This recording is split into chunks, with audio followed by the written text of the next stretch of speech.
Hi everyone, সবাই কেমন আছো? আশা করছি যে যেখান থেকে আমার এই ভিডিওটা দেখছো সবাই খুব ভালো আছো। তো আমি রিয়া আবারও হাজির হয়ে গেছি আজকে ছোট্ট একটা মিনি ব্লগ নিয়ে। আজ আমরা বাড়ির ছাদে বানাবো পেয়ারা মাখা আর কদবেল মাখা। এই হালকা হালকা শীতের দুপুরে খাওয়া দাওয়ার পর যে কোনো এই পেয়ারা মাখা বা বেল মাখা এগুলো খেতে না ভীষণই মন চায়। আমি বরাবরই যে কোনো চাটনি বা আচারের প্রচুর ভক্ত।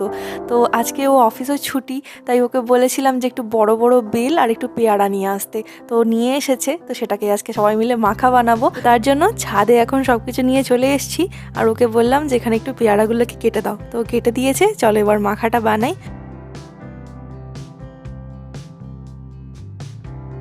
প্রথমে এই টুকরো করা পেয়ারাগুলোর মধ্যে দিয়ে দেবো একটু বিট নুন, দেবো অল্প একটু লাল লঙ্কার গুঁড়ো, দেবো একটুখানি কাসুন্দি আর দেবো একটু ভাজা মশলা। এটা ভাজা মশলা বলতে একটু জিরে আর অল্প একটু গোলমরিচকে হালকা রোস্ট করে নিয়ে ভেজে নিয়েছি। এটা সবসময় বাড়িতে করা থাকে, তো ওটাই দিলাম। আর দিয়েছি সামান্য একটু সর্ষের তেল। এবার ভালো করে এটাকে মিক্স করে নিচ্ছি।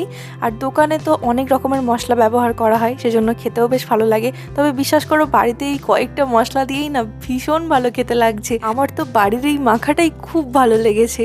তো চলো, পেয়ারা মাখা তো হয়ে গেছে, এবার বেলটাও মেখে নিই, তারপর একসাথে খাওয়া যাবে। তো বেলটা মাখানোর জন্য বেলটাকে প্রথমে ফাটিয়ে আর একটা বাটিতে ওই চামচের সাহায্যে বেলের শাঁসটাকে বের করে নিচ্ছি। এর মধ্যেও দিয়ে দেবো একটু বিট নুন, দিচ্ছি সামান্য একটু লঙ্কার গুঁড়ো আর দিয়ে দেবো দুটো কাঁচা লঙ্কাকে এর সাথে মাখিয়ে নেব। অনেকে দেখেছি এই বেল মাখার সময় না ওই শুকনো লঙ্কা পুড়িয়ে দেয়। ওটা না আমি কোনোদিন খাইনি, তবে খাওয়ার একদিন ইচ্ছা রইলো ওইভাবে। আমি ছোটোবেলা থেকেই মাকে দেখতাম কাঁচা লঙ্কা দিয়েই এইভাবে বেলটা মাখিয়ে দিচ্ছে, তাই ছোটো থেকে ওই কাঁচা লঙ্কা দিয়ে মাখানো বেলটাই খেয়েছি।